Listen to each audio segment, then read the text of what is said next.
मित्रों नमस्कार, मेरा नाम है दीपिका और मैं स्वागत करती हूँ आप सभी का। तो यहाँ पे मैंने चैट जीपीटी से भी एक क्वेश्चन करके देख लिया कि आखिरकार इंडिया और यूएस की जो ट्रेड डील हुई है उसका एक्चुअल जो आउटकम है वो क्या होगा। तो यहाँ पे जो आंसर देखने को मुझे मिला है चैट जीपीटी से ना, वो बहुत ही ज़्यादा शॉकिंग आंसर है। मुझे एक बारी को लगा, मैंने जब पूरा क्लियरली एकदम से स्टेटमेंट जा करके जो जॉइंट स्टेटमेंट आया है इंडिया और यूएस का, वो जा करके मैंने ऑफिशियली पूरा पढ़ा, तो फिर मुझे लगा हो सकता है कि मैं थोड़ी सी बायस्ड हो रही हूँ, मेरा ओपिनियन हो सकता है थोड़ा सा नेगेटिव ज़्यादा हो। तो मैंने सोचा चलो यूएस का ही एक प्लेटफॉर्म है, उससे भी एक बारी पूछ के देख लेती हूँ कि आखिरकार इनका जवाब क्या है।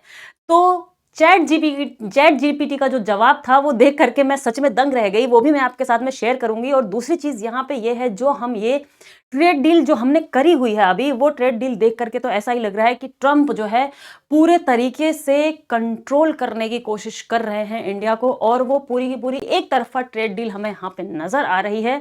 हमने तो इसको एकदम से ही सेलिब्रेट कर लिया था एक बार स्टार्टिंग में ही, जैसे ही ये ट्रेड डील आई थी तो हमने खूब सेलिब्रेट किया। हमने इसको पूरा जो मीडिया है वो एकदम से लगा हुआ है मेगा डील बताने में कि बहुत बड़ी मेगा डील हो गई है, एकदम से पता नहीं क्या हो गया है। लेकिन ये मेगा डील तो हुई है, लेकिन ये मेगा डील है किसके लिए, ये इंडिया के पक्ष में है या ये अमेरिका के पक्ष में, वो भी देखेंगे हम। और दूसरी चीज जो इससे भी बड़ी एक चीज हुई है वो है ट्रंप का एग्जीक्यूटिव ऑर्डर। ट्रंप ने जो एग्जीक्यूटिव ऑर्डर दिया है रशियन ऑयल को लेकर के, भाई साहब उससे तो एकदम से तहस नहस कर दी है हमारी जो इंडिया की संप्रभुता है, हमारी जो सॉवरेंटी है। भले आज के टाइम पे हमारी मीडिया ये माने ना माने, लेकिन इस ट्रेड डील की जो पूरी की पूरी डिटेलिंग है, अगर हम उसको वन बाय वन जाकर के देखेंगे तो हमें डायरेक्टली पता चल रहा है कि किस तरीके से ये इंडिया के कितने पक्ष में है या कितने विपक्ष में।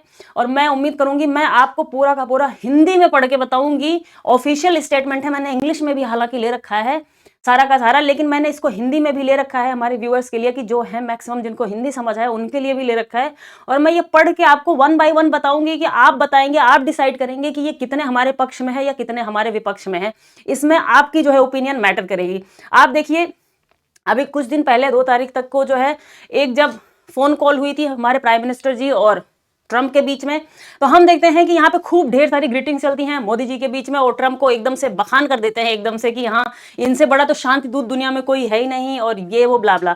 लेकिन आप एक पैटर्न देखेंगे, एक पैटर्न हमें देखने को मिल रहा है। पैटर्न क्या है आप देखो, बार बार जब ट्रंप बोलते हैं कि इंडिया के साथ में हमारी कोई डील हुई है, तो बार बार आप देखेंगे आजकल ये क्या बोलेंगे कि प्राइम मिनिस्टर नरेंद्र मोदी ने रिक्वेस्ट किया, इंडिया ने रिक्वेस्ट किया इनसे, तब जाकर के इन्होंने ये डिसीजन लिया है। मतलब ये दिखाने की कोशिश कर रहे हैं कि इनकी इसमें कोई मर्जी नहीं है, मतलब इनको कोई ऐसा फायदा नहीं है इनके साथ में। इंडिया को बहुत ज्यादा जरूरत है, अमेरिका को कोई इतनी खास जरूरत नहीं है। इंडिया बार बार रिक्वेस्ट करता है, तब जाकर के ट्रंप जो है ऐसा कोई डिसीजन लेते हैं। जैसे हमने देखा कि जैसे हमारे प्राइम मिनिस्टर जी ने ये पोस्ट करा था ग्रीटिंग करते हुए, उसके बाद में इन्होंने भी पोस्ट किया हुआ था, ट्रंप ने भी पोस्ट किया हुआ था। और उनके पोस्ट में आप देखोगे इन्होंने क्या लिखा था, and respect for prime minister Modi.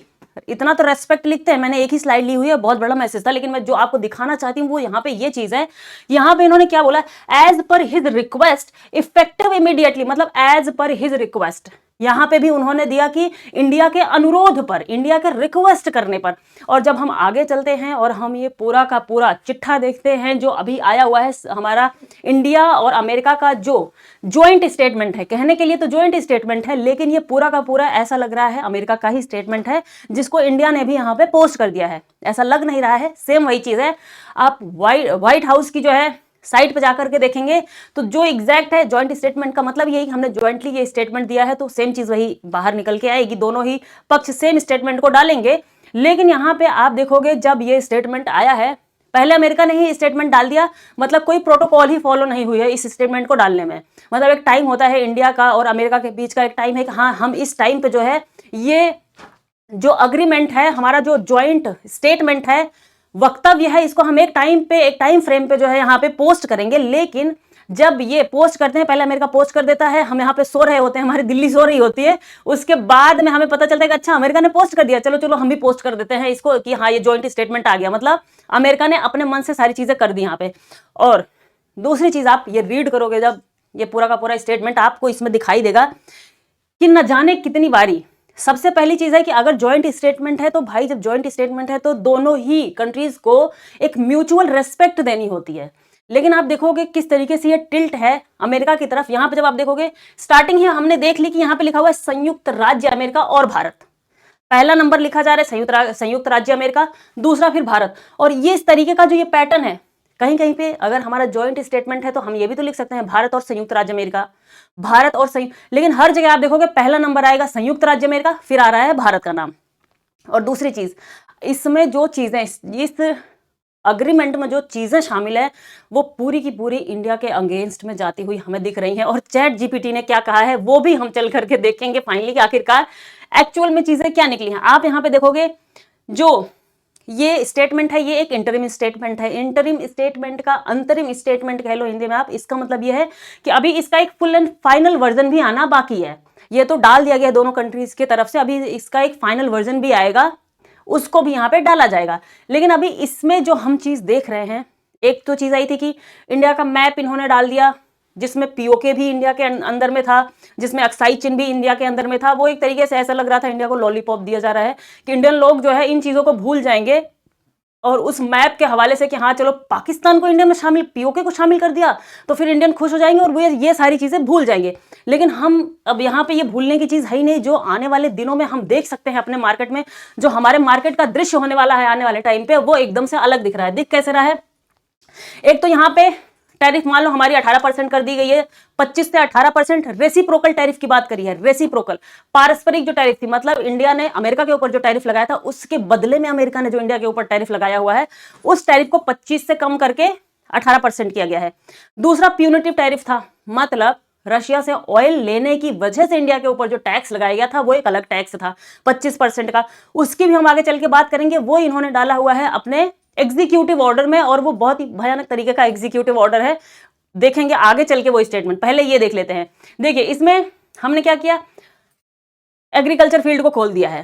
कितनी भी अभी सब लोग बोल रहे हैं कि नहीं एग्रीकल्चर का कुछ नहीं है, यहाँ पे डायरेक्ट लिखा हुआ है कि भारत अमेरिका के सभी औद्योगिक सामानों और अमेरिकी सभी औद्योगिक सामानों, उनके जो भी इंडस्ट्रियल गुड्स हैं वो सब। दूसरी चीज, अमेरिकी खाद्य एवं कृषि उत्पादों को, उनके फूड एंड एग्रीकल्चर के जो प्रोडक्ट्स हैं उनके लिए क्या करेगा इंडिया, एक विस्तृत श्रृंखला, एक बड़े लेवल पे टैरिफ को एकदम से जीरो कर देगा या एकदम से कम कर देगा। ये बात हुई है, ये चीज देख लिया आपने।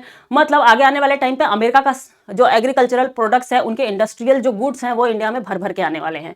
दूसरी चीज है डिस्टिलर्स ग्रेन्स, जिनको ये नहीं समझ में आ रहा होगा, जो ड्राइड डिस्टिलर्स ग्रेन्स होते हैं डीडीजी। ये क्या कि जैसे अमेरिका में काफी बड़े लेवल पे उत्पादन होता है अल्कोहल वगैरह का और इथेनॉल वगैरह बनता है, तो उसमें जो यूज होता है कॉर्न वगैरह, इनका जो यूज करते हैं ये, तो उसका एक रेजिड्यू बच जाता है। मतलब उसको यूज करने के बाद में उसका एक वेस्ट बच जाता है। वो वेस्ट क्या होता है, वो गायों वगैरह को, एनिमल्स को खिलाने में, जो पोल्ट्री फार्म्स होते हैं वहां पे वो काफी ज्यादा यूज होता है, मुर्गियों वगैरह को खिलाने में। तो उसका भी इन्होंने एक अग्रीमेंट कर लिया, क्योंकि अमेरिका बहुत बड़ा, लगभग सबसे बड़ा जो है आप समझ लो वो है कॉर्न का प्रोड्यूसर पूरे वर्ल्ड में अमेरिका। मतलब कि वो मक्के का उत्पादन दुनिया में सबसे ज्यादा करता है, तो वो बेचना भी चाह रहा है अपने मक्के को। तो मक्के का जो प्रोडक्ट है तो मक्का बेच लेगा सीधे सीधे। दूसरी चीज है मक्के का जो वेस्ट है, उसका जो खराब चीज है वो भी वो बेचने की कोशिश कर रहा है। दूसरा पशु आहार के बारे में, लाल ज्वार मतलब कि सारी चीजें, सोयाबीन तेल हो गया, शराब, स्पिरिट, मतलब कि क्या क्या चीजें, इसमें बहुत सी चीजें आ जाएंगी। एक तो 18% की इन्होंने टैरिफ कर दी। और दूसरी चीज अगर हम जब यहाँ पे चलते हैं, आप देखोगे मतलब लगभग ही सारे सामान इसी में इंक्लूड हो गए हैं। वो आप डिटेलिंग में इसको रोक करके भी देख सकते हैं, लेकिन इसमें जो बहुत मेन चीजें हैं जिससे इंडिया के आर्थिक हमारे जो इंटरेस्ट हैं उसके ऊपर जो एक धक्का लग रहा है वो देखने की बात है। यहाँ पे क्या है, देखिए पहली बात तो आप यही देख लीजिए कि हर जगह यही यूज है, अब संयुक्त राज्य अमेरिका। और यहाँ पे फिर से देखिए भारत के अनुरोध को ध्यान में रखेगा, फिर से भारत का अनुरोध शब्द आया, मतलब इंडिया की रिक्वेस्ट, मतलब ये सारी रिक्वेस्ट इंडिया की तरफ से की जा रही है। तो इसका मतलब ये यूनिलैटरली एक तरफा जो है इंडिया के ऊपर में अपनी मनमानी करने वाले हैं। दूसरी चीज आप देखिए यहाँ पे $500 बिलियन का जो है सामान लेने की बात कही गई है। मतलब इंडिया खरीदेगा अमेरिका से, ट्रेड नहीं होगा, इंडिया को खरीदना है $500 बिलियन का सामान आने वाले 5 सालों में। आज के टाइम पे आप देखोगे लगभग $150 बिलियन के आसपास, कम ज्यादा होता रहता है, 150 से 200 मैक्सिमम, 200 तो बहुत ज्यादा हो गया, 130, 140, 150 180 तक भी गया हुआ है। इतने बिलियन डॉलर का ट्रेड इंडिया और अमेरिका के बीच में होता है, और अमेरिका कुछ ही कंट्रीज में से ऐसा है इंडिया के लिए जहां पे इंडिया को ट्रेड सरप्लस है, और अमेरिका ही है जहां से सबसे ज्यादा इंडिया ट्रेड सरप्लस कमाता है। और मैक्सिमम अभी तक उसने लगभग 40-41 अरब डॉलर का ट्रेड सरप्लस अमेरिका से कमाया हुआ है इंडिया ने। इसके पहले इंडिया लगभग 25 बिलियन डॉलर का, 30 बिलियन डॉलर का, अभी थोड़ा थोड़ा बढ़ रहा था इंडिया का ट्रेड सरप्लस अमेरिका से। लेकिन जब अमेरिका ने ये चीजें देखी, ट्रंप ने देखी, तो ट्रंप को ये नागवार गुजर रही थी कि इंडिया कैसे ट्रेड सरप्लस कमा सकता है, जबकि चाइना अमेरिका से 300 बिलियन डॉलर तक का जो है ट्रेड सरप्लस कमाता है ट्रेड करके अमेरिका से। तो आप देखेंगे जो ये 500 बिलियन डॉलर का अग्रीमेंट कर लिया, इसी बात पे अग्रीमेंट कर लिया है ट्रंप ने कि 500 बिलियन डॉलर का आपको हमारा सामान खरीदना होगा, और उन सामान को 5 सालों में, मतलब अभी मान लो हमारे जो 150 बिलियन डॉलर का हमारा ट्रेड होता है इंडिया और अमेरिका के बीच में, अब उस पर 100 बिलियन डॉलर का हर साल जो है एक्स्ट्रा ऐड करवा दो आप 5 सालों तक आने वाले में। मतलब कि अब इंडिया का जो थोड़ा बहुत फायदा भी था वो फायदा भी गया। ऊपर से 18% का टैरिफ हमारे ऊपर अलग से लग रहा है, जो कि पहले 2 से 4% के बीच में मैक्सिमम हुआ करता था, जो इंडिया टैरिफ पे करता था। ये एक तरीके का जो वर्ल्ड ट्रेड ऑर्गेनाइजेशन है उनका भी एक टर्म है, उनका एक पैमाना है कि जो अंडर डेवलपिंग कंट्रीज हैं और जो डेवलपिंग कंट्रीज हैं, जो कम विकसित देश हैं और जो विकासशील देश हैं, उनके लिए क्या होता है कि जो डेवलप्ड कंट्रीज हैं, जो विकसित हो चुकी हैं कंट्रीज, उनके साथ में जब ट्रेड होता है तो ये जो टैरिफ होती है वो जो डेवलपिंग कंट्रीज हैं, अंडर डेवलपिंग कंट्रीज हैं, उनके लिए काफी ज्यादा कम टैरिफ होता है। जो सामान मान लीजिए अमेरिका एक डेवलप्ड कंट्री है, वहां से इंडिया में आएगा तो इंडिया टैरिफ उस पर ठीक ठाक लगा सकता है, लेकिन जब इंडिया बेचेगा अपना सामान अमेरिका के अंदर में, क्योंकि वो डेवलप्ड कंट्रीज है, तो वहां पे बहुत कम टैरिफ लगाना होता है। लेकिन बात क्या होती है कि ट्रंप ने WTO को कर दिया दरकिनार कि हम भैया वर्ल्ड ट्रेड ऑर्गेनाइजेशन की बात ही नहीं सुनेंगे, बाईपास करने लगे। उन्होंने बोला कि ये हमारे एकदम से अगेंस्ट में ही रहता है, तो उन्होंने उसको दरकिनार कर दिया। अब अपने तरीके से, अपने मनमाने तरीके से ट्रंप यहाँ पे जो है ये सारे समझौते करवा रहे हैं कंट्रीज के साथ में। और यहाँ पे आप देखो ये 500 बिलियन डॉलर का हमने कहाँ कहाँ पे किया हुआ है। ऊर्जा उत्पाद में विमान के पुर्जे, बहुमूल्य धातुएं, जो जेम्स एंड ज्वेलरीज हो गई मान लीजिए, टेक्निकल जो प्रोडक्ट्स हो गए, तकनीकी उत्पाद हो गया, कोकिंग कोल हो गया, इन चीजों में किसमें ऊर्जा उत्पाद में, मतलब हम तेल खरीदेंगे अब अमेरिका से, सीधी बात है। अब हम रशिया से तेल खरीद ही नहीं सकते। दूसरी चीज है, जब हम आपको एग्जीक्यूटिव ऑर्डर दिखाएंगे, कार्यकारी ऑर्डर जो अमेरिका का है वो दिखाएंगे, तो आपको एकदम से क्लियर हो जाएगा कि अब इंडिया के लिए कोई रास्ता ही नहीं छोड़ा है ट्रंप ने। और यहाँ पे ये जो सारी चीजें हम देख रहे हैं कि ये जो 500 बिलियन डॉलर का ट्रेड होने वाला है, तो अब इंडिया का इसमें कुछ खास जो है प्रॉफिट आने वाले टाइम पे नहीं दिख रहा है। अब ये समझ में नहीं आ रहा है कि कौन सा इंडिया का ऐसा सीक्रेट लग गया है अमेरिका के हाथ में कि इंडिया को इस तरीके से सच में इस बारी सरेंडर करना पड़ा है। और अभी जो है हम इस चीज को अभी मानने के लिए तैयार नहीं थे कुछ दिन पहले तक कि नहीं, जब तक हमारा ऑफिशियल स्टेटमेंट नहीं आ जाएगा, जब तक डाल नहीं देंगे तब तक हम मानेंगे नहीं। और अब देखिए ऑफिशियल स्टेटमेंट भी आने लग गया है। और दूसरी चीज यहाँ पे एक बहुत बड़ा कॉम्प्रोमाइज हो रहा है। कॉम्प्रोमाइज किस चीज का हो रहा है कि हम जो है क्या लेंगे, अमेरिका ने क्या कह दिया है, भारत संयुक्त राज्य अमेरिका की ग्राफिक्स प्रोसेसिंग यूनिट, मतलब जो जीपीयू है, ग्राफिक्स प्रोसेसिंग यूनिट को बहुत ज्यादा मात्रा में खरीदेगा। मतलब ये जो जीपीयू होता है ये हम यूज करते हैं, जो सुपर कंप्यूटर्स होते हैं इंडिया के, जो सुपर कंप्यूटर्स है उसमें जो हम यूज करते हैं जीपीयू, मतलब हमारा जो डेटा है वो डेटा ही पूरा कॉम्प्रोमाइज होने वाला है।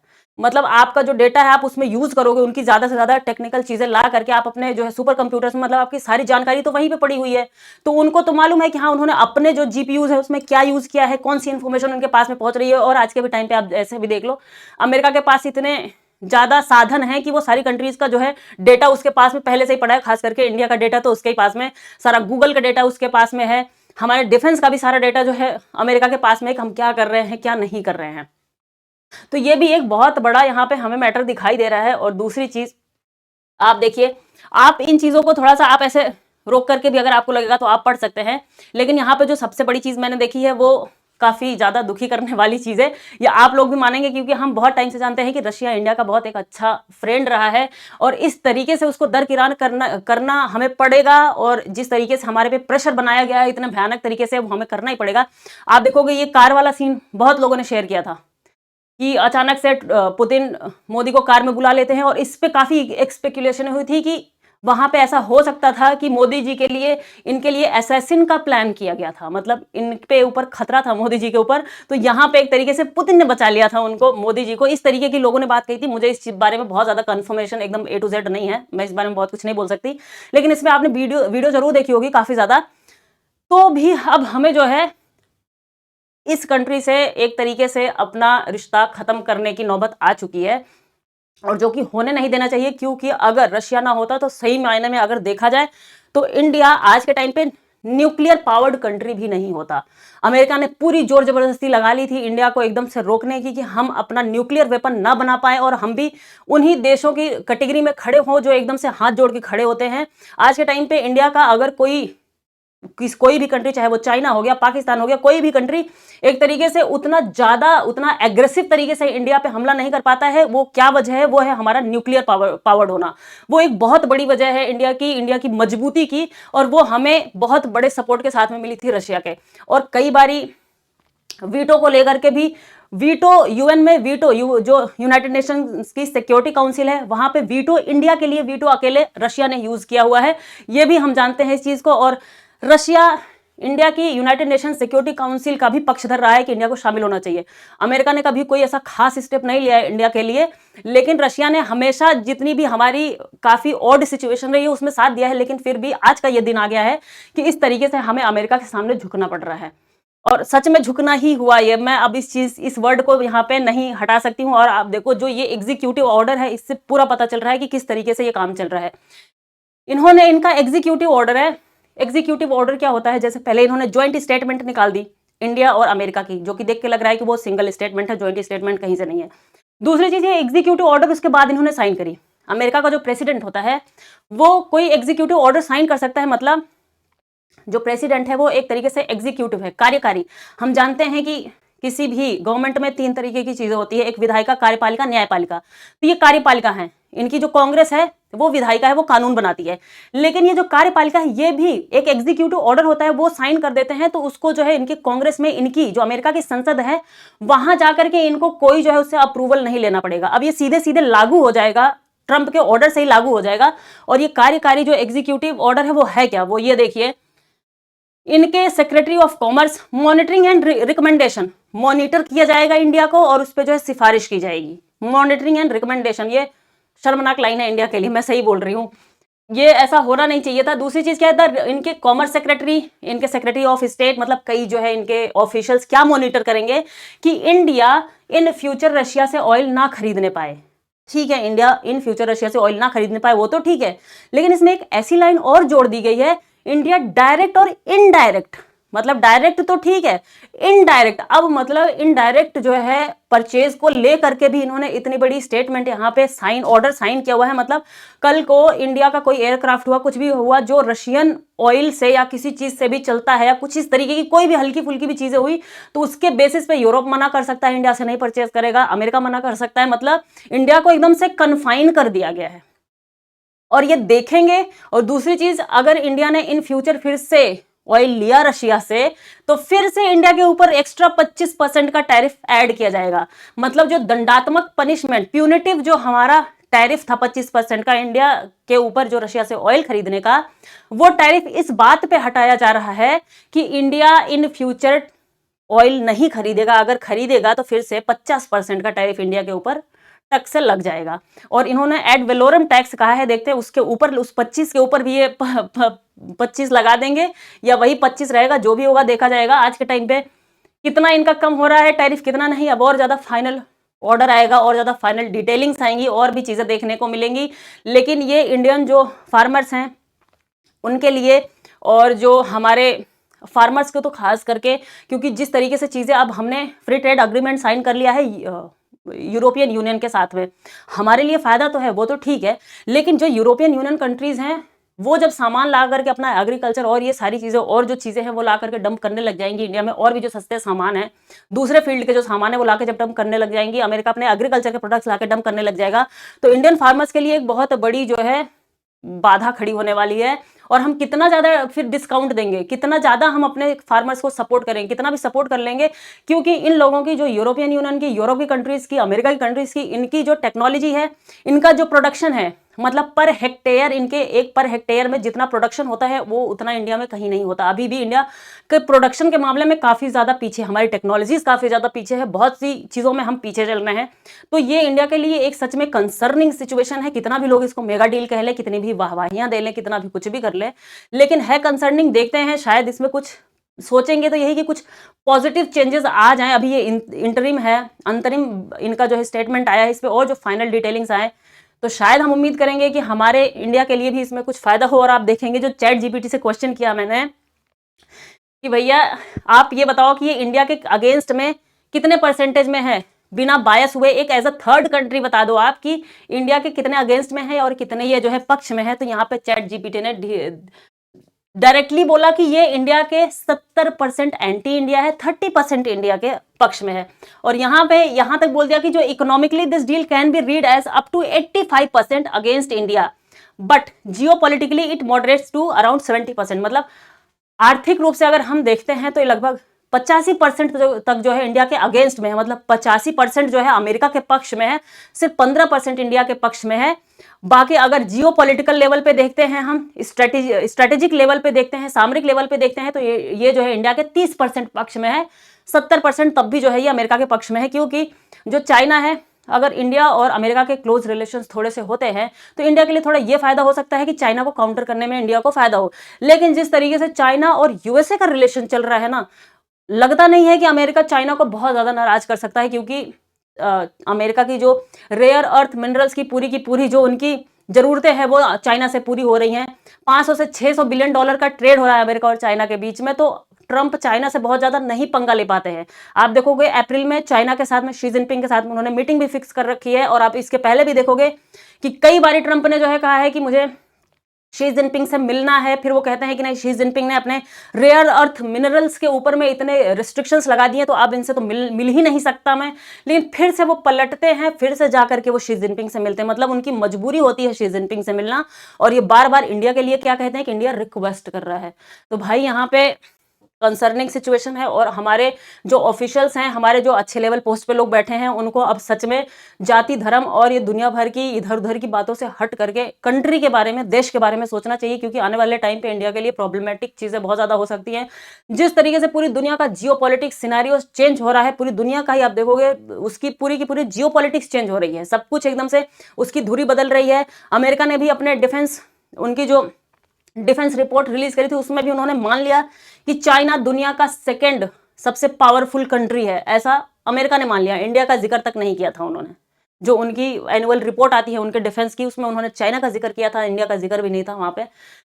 तो देखते हैं, इन सारी चीज़ों में उम्मीद करेंगे कि पॉजिटिव चीज़ें ही हों आगे चल करके। हम नेगेटिव थोड़ा सा कितना भी कर लें, अब ये ऐसी चीज़ें जब पढ़ लेते हैं डायरेक्टली तो हम कितने भी पॉजिटिव होने की कोशिश करें तो पॉजिटिव तो अब रहना मुश्किल हो गया है। पहले मुझे भी लगता था कि हाँ नहीं, आने दो, फाइनली स्टेटमेंट आने दो, हो सकता है चीज़ें अच्छी हो जाए, लेकिन यहाँ पर दिख नहीं रही हैं। तो देखते हैं कि शायद कुछ हम भी एक स्ट्रिक्ट एक्शन ले पाएँ इन सारी चीज़ों पे। तो आपका क्या कहना है इन सारी चीज़ों पे? आप इन चीज़ों को कैसे देखते हो, या आप कैसे सोचते हो कि इनमें जो है किस तरीके से चेंजेस हो सकते हैं, या इंडिया को क्या रशिया के साथ में अपने रिलेशंस खराब करने चाहिए कि नहीं करने चाहिए? आपकी क्या राय है इन सारी चीज़ों में? कमेंट सेक्शन में जरूर बताइएगा। तब तक के लिए खाते पीते मस्त रहिए। धन्यवाद।